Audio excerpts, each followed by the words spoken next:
It's Michi time. Oh yeah, we got our hands on one of Rotel's flagship amplifiers, the Michi X3. Not only are we going to break down the X3 for y'all, but we're going to find out how it compares to the 1592 Mark II and Rotel's brand new Diamond series to see which of these three is worth your hard-earned money.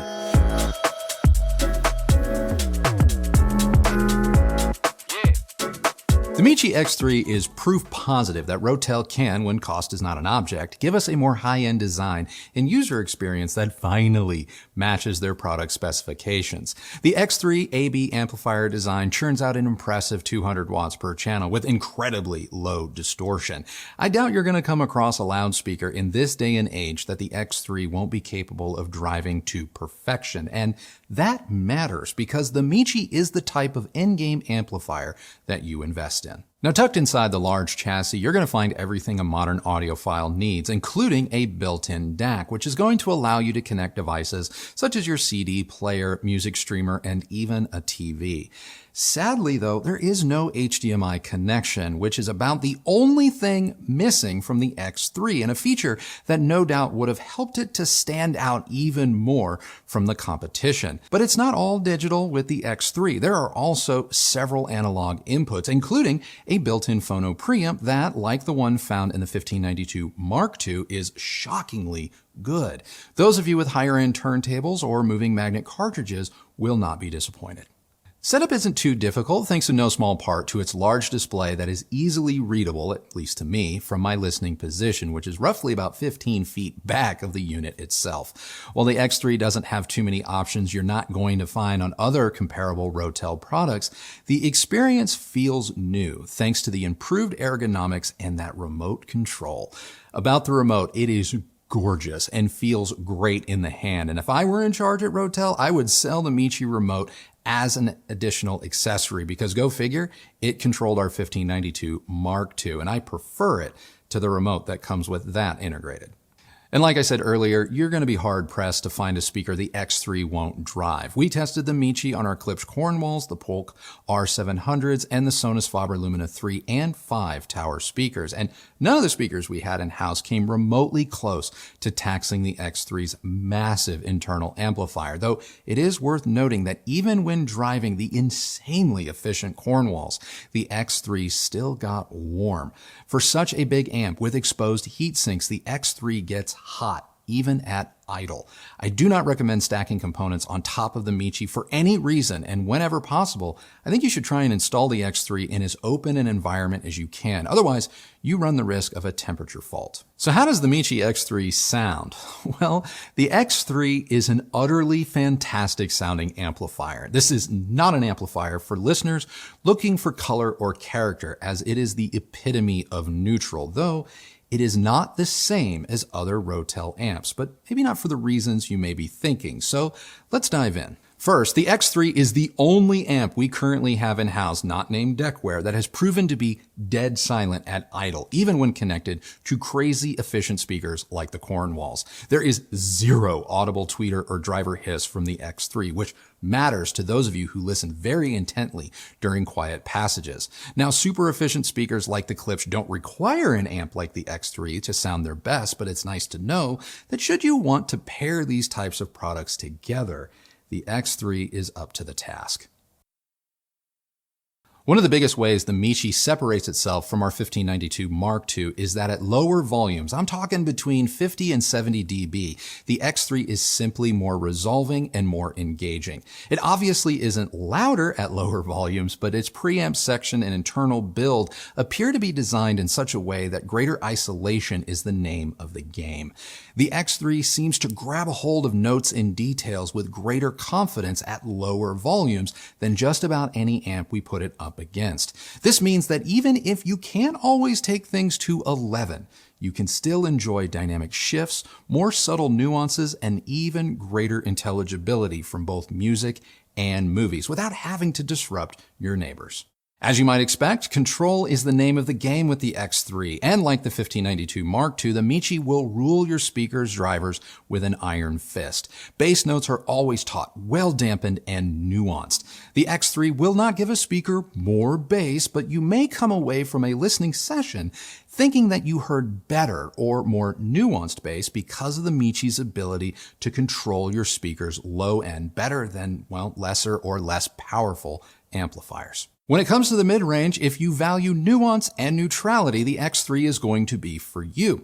If you're one who chases an old school sound or you want an amplifier to act as a tone control for a bright or dull speaker, look elsewhere. The X3 is not that kind of amp. Artists and instruments that fall within the mid-range sound as they should, with no apparent shifts in timbre.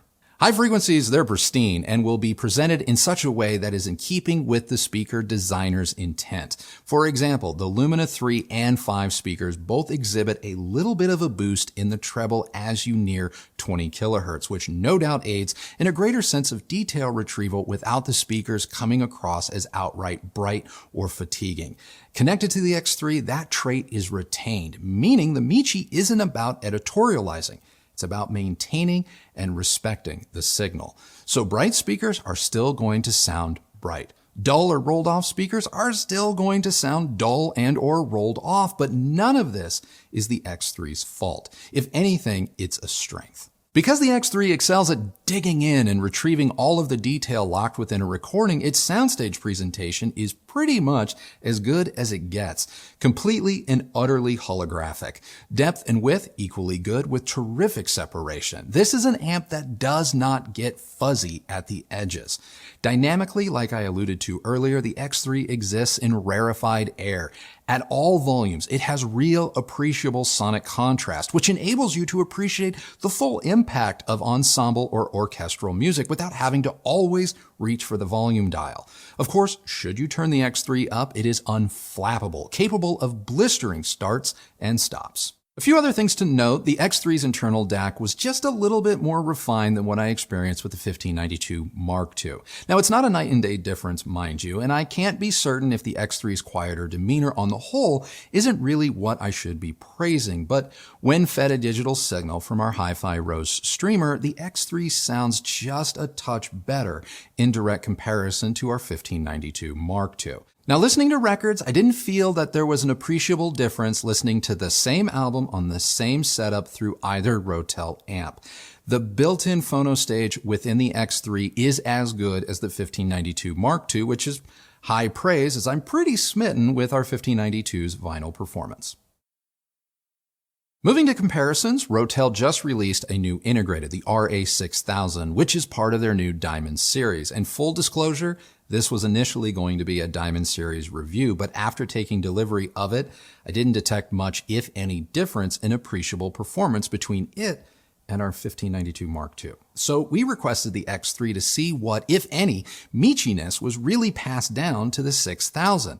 Keeping it real, it is my opinion that the new Diamond series is closer in performance to that of the 1592 Mark II than it is the X3. While I would put the Diamond above the 1592 Mark II, it is only marginally better. According to Rotel, the Diamond shares some tech with the X3, but in my opinion, this carryover does not equal a night and day difference in performance.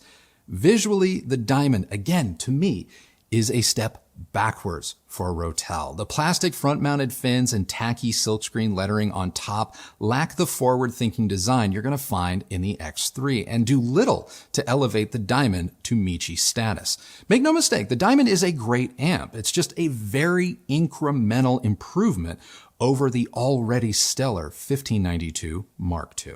Which brings us to our beloved 1592 Mark II. Is the X3 worth the extra $2,100? While not twice the price of the 1592, the X3 is also not twice the amp. It is better looking, no question. I wish I could rip the display off the X3 and give it to the 1592 Mark II, but sonically the biggest differences between the two amps are going to come down to low-level listening and noise floor, where the X3 has the 1592 beat. But if your listening habits routinely have you listening above 60 to 70 dB, I doubt many of you will be able to tell these two amps apart in a true blind test. If anything, my time with the X3 only helped to cement the 1592 Mark II's overall greatness, not to mention value. The X3 is better, but by no means is it a scene stealer. And as for how the X3 stacks up against the new HIFI Rose RA180 amplifier, I don't want to spoil that review, so you're going to have to tune in to the HIFI Rose review for my full thoughts. But suffice to say, if you are on the market for a true high-end, dare I say, cost no object integrated, you're going to be hard-pressed to find one better than the X3. In many ways, it is comparable to costlier options like the MCINTOSH 7200 and Musical Fidelity M8XI, but at a lower price. So to wrap it up, if you have been at all curious about the Michi line, specifically the X3 reviewed here, I would urge you to audition it. Like I said at the top of this review, it really is an endgame type of amplifier. And the X3 is the complete package. Great looks, excellent build quality, and utterly fantastic sonic capabilities for less than what a lot of the other brands charge for their flagship amplifiers. So that's it. That is now my take on the Michi X3 integrated amplifier. But come on, Kristi, what do you think? Well, before we get into what I think viewers are really going to wish you had said more about how the Michi compares to the MCINTOSH and the Musical Fidelity. So before, they lose their minds, let's go ahead and give them what they want. Can you tell me a little bit more about what they could expect in terms of how those products compare? Okay. In your opinion? In my opinion, starting with the 7200 from MCINTOSH, in its stock configuration, these two are very comparable in terms of features. Obviously, the MCINTOSH has a tuner. That's why it's a receiver. So you can tune into radio stations. I believe it is only FM, though. The Michi does not have that, and I don't miss it. So do with that information what you want. Now, you can add HDMI to the 7200, but it does cost extra because you have to replace the DAC module. And I would urge modern audiophiles to do that, but it does drive the cost of the amp up. But I think that added connectivity, the upgraded DAC, might pay dividends in the long run for the 7200. Sound-wise, the 7200 is, I want to say it's going to come off tonally as a little bit warmer. And I'm not saying that it is injecting warmth or whatever. There's just something about the way MCINTOSH voices their products that it's going to feel like it's weightier. And again, I doubt you're going to find any sort of measurements that will prove this, but in head-to-head, I would not be surprised if people think that the MCINTOSH is actually warmer or fuller, and thus they're going to look at the X3 and go, ooh, it's lean. No, the X3 is neutral. I'm just saying there's something about voicing two MCINTOSH amplifiers that when it comes to the bass, taut, well dampened, but a little bit richer, And the same thing goes for the treble. I think that the treble on the X3 is actually better, but because the 7200 may exhibit just a hair or a touch of roll off, it might actually be a better fit for more musical genres. Now, the Michi X3 reminded me the most of the Musical Fidelity M8XI in that I believe these two amplifiers are basically just rulers in terms of just completely neutral to the signal. That said, the M8XI has that like baby star born sun power, like it can shift the earth on its axis sort of power. What that's going to do if you have insanely difficult speakers to drive, like say Magnepans, Martin Logans, some Bowers and Wilkins, some very large kind of multi-driver tower speakers. I would not be surprised if you find or come away from the M8XI experience believing that amp to possess a little bit more finesse, a little bit more control. And that's just because the power. But anything from about an 85 dB on up type speaker with an 8 to 4 ohm load, there really isn't going to be much to it in terms of differences between these two products. I will say both are large, both are bigger than standard components, and so both have their own space considerations. Both get insanely hot. I don't recommend placing stuff on top of either one. In terms of connectivity, I think the X3 is a little bit more forward thinking with respect to its DAC, but again, I think the M8Xi is an insane value, but you can save a little bit of money and potentially get arguably 90-95% the same performance minus the just Herculean power with the X3. Very good, very good. I think that's going to be super helpful to a lot of people. Well, I just try and be helpful. Well, okay, so my turn. Yeah. All right, I love the display. It is nice. Yeah, I mean, enough about all that, like, how things really going to work for you talk. Let's get into the good stuff. Like, what does it look like? Seriously, finally a display that doesn't look like it came from the parts bin at Texas Instruments. The amp is beautiful and it sounds great. And the remote, I mean, it's practically a work of art. Yeah. I mean, see guys, it can be done. Looks aside, I think you were spot on in just how close the 1592 and the Diamond are to the Michi. I personally can't hear a big difference in these 3 amps. So if I'm spending my personal money, I'm sticking with the Rotel 1592 Mark II. Yeah. The Diamond to me is not, I'm sorry, it's not worth even considering. As Coco Chanel famously once said, before you leave the house, look in the mirror and take one thing off. Had I been in the room with the guys at Rotel, I would never, ever have let that amp out the door with that Diamond logo that they put on top the way they did. It looks cheap. Yeah. And similar to what they did with the Rotel A11 Tributes badge. Yeah. It's a complete afterthought. And Yeah. I'm sorry, it's kind of embarrassing. Yeah. But again, if we're just talking about what do I need to do the job, that doesn't cost a fortune, I'm getting the Rotel 1592 Mark II. It's classy. It sounds great. It really does. And it doesn't cost crazy money. So I mean, it's expensive. I mean, I'm not saying that it's not cheap. Yeah, but it's not, definitely not cheap. It's not going to run you 5, 7, 8, 10 grand, and it's not that far off from performance, you know?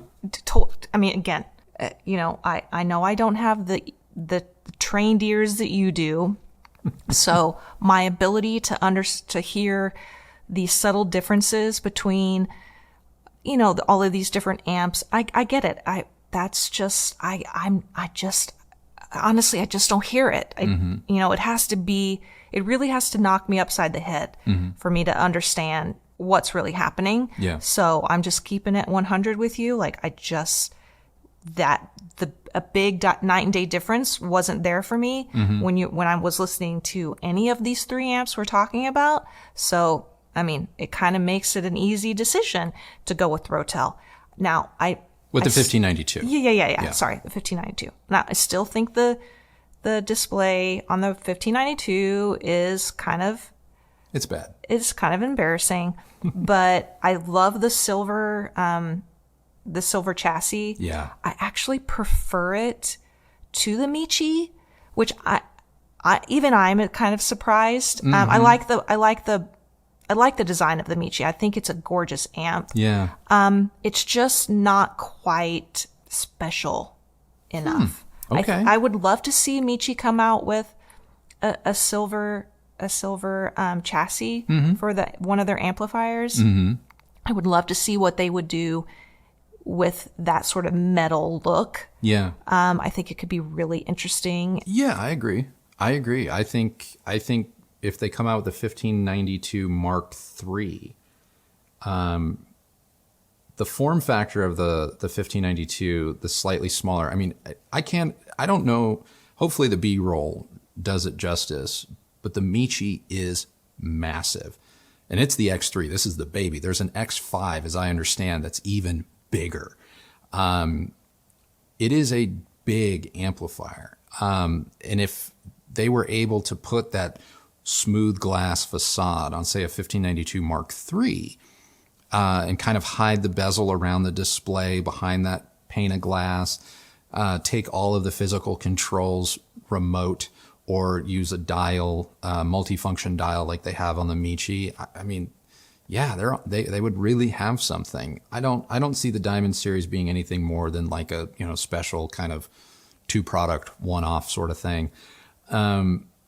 So it really does, long term, in my opinion, become about 1592 Mark II, Mark III, if there is an update, and Michi. Like, do you make that $2,100 jump? I don't want to say that there isn't a difference. I definitely had to listen for it. And like I said in the review, it's most noticeable at lower volumes. The Michi is just better from about 55 dB and down, and it is quieter. And for some of you, especially if you listen in the near field, although you could make the argument you don't need an amplifier as powerful as the Michi for near field listening, but if you listen in the near field, these two things are really going to matter. But if you're like us and you have a room that is of this size and you sit 12 to 15 feet back of your speakers and you can routinely listen at 75, 80 dB and it's not blowing you out of the room, the differences between these two products is like that. So, are you surprised that there wasn't a bigger jump?